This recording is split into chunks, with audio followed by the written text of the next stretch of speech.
Class മുറിയുടെ ceiling തകർന്ന വിദ്യാർത്ഥിക്ക് പരിക്ക്. മധ്യപ്രദേശിലെ ഭോപ്പാലിലാണ് സംഭവം. ക്ലാസ് നടക്കുന്നതിനിടെ സീലിംഗ് തകർന്നു വീഴുകയായിരുന്നു.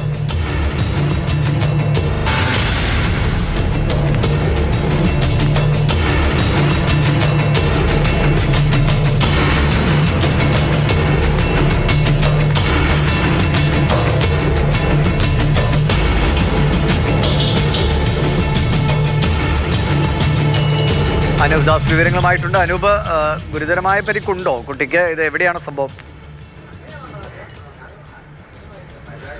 കാര്യമായ പരിക്കില്ല. ഭോപ്പാലിലെ മഹാറാണി ലക്ഷ്മിബായി സ്കൂളിലാണ് ഈ സംഭവം ഉണ്ടായത്. ഇന്നലെ ആ ദൃശ്യങ്ങൾ നമുക്ക് കാണാം. കുട്ടികൾ പഠിച്ചുകൊണ്ടിരിക്കുകയായിരുന്നു. ആ സമയത്താണ് സീലിംഗ് അടർന്ന് താഴേക്ക് വീണത്. ഭാഗ്യം കൊണ്ട് കുട്ടികൾ രക്ഷപ്പെട്ടു എന്ന് മാത്രം പറയാം. ഈ കെട്ടിടം അപകടാവസ്ഥയിലാണ് എന്ന് നേരത്തെ തന്നെ പ്രിൻസിപ്പൽ മുകളിൽ വിദ്യാഭ്യാസ വകുപ്പിലെ മുതിർന്ന ഉദ്യോഗസ്ഥരെ അറിയിച്ചിരുന്നു. പക്ഷേ കാര്യമായ നടപടികളൊന്നും ഉണ്ടായിട്ടില്ല. എന്തായാലും ക്ലാസ്സിൽ ഈ ഒരു CCTV ഉണ്ടായിരുന്നത് കൊണ്ട് എന്താണ് സംഭവിച്ചതെന്ന് ആളുകൾക്ക് അറിയാൻ കഴിഞ്ഞു. ഇപ്പോൾ ആ സ്കൂളിൽ ഈ പ്രശ്നങ്ങൾ പരിഹരിക്കാനുള്ള നടപടികൾ നടന്നുകൊണ്ടിരിക്കുന്നുണ്ട്.